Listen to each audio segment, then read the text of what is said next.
የቀድሞ የኮተቤ መምህራን ትምህርት ኮሌጅ በአሁኑ የኮተቤ ትምህርት ዩኒቨርሲቲ እስከተባለበት ጊዜ ድረስ በተለያዩ የትምህርት ዓመታት የተለያዩ የትምህርት መስኮች በርካታ የሀገር ባለውለታዎችን ማፍራት የቻለ ብቸኛው የትምህርት ዩኒቨርሲቲ ነው።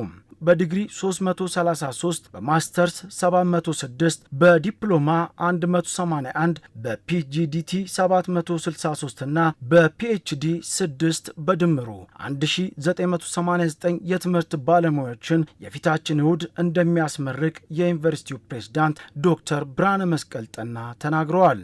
አጠቃላይ የዘንድሮ ምረቃ ወደ 2000 የሚጠጉ ተመራቂዎች ይኖሩናል።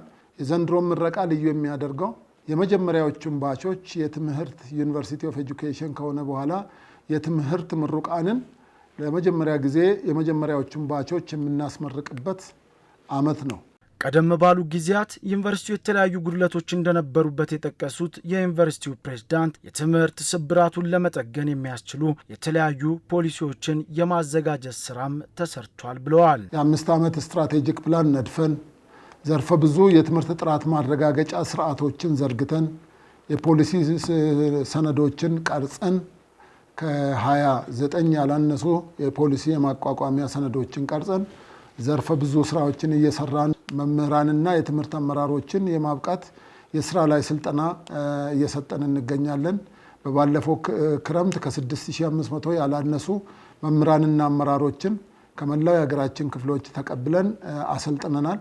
ይህን ተቋም ገጽታውን የሚቀይር ሳቢ የሆነ ተማሪዎች ወደው የሚቆዩበት ካምፓስ እንዲሆን ብዙ ስራዎችን እየሰራን ነው ያለነው። የበቃ መምህር የበቃ ትውልድ ያፈራል በሚል መርህ የተለያዩ የአቅም ግንባታ ስራና ምርምሮችን ጨምሮ ሰፊ የማስፋፊያ ስራ በዩኒቨርሲቲው በትኩረትም እየተሰራ ነው።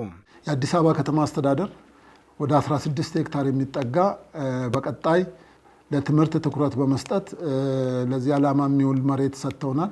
በዚህ አጋጣሚ የአዲስ አበባ ከተማ አስተዳደርን እጅግ አርጌ በመላው ኢትዮጵያ የትምህርት ማህበረሰብ ስም ላመሰግናቸው እፈልጋለሁ። የኮተቤ ትምህርት ዩኒቨርሲቲ በተለያዩ የትምህርት መስኮች ያስተማራቸውን 2000 የሚጠጉ የትምህርት ባለሙያዎች በነገው ዕለት የተለያዩ ጥሪ የተደረገላቸው እንግዶች በተገኙበት ያስመርቃል።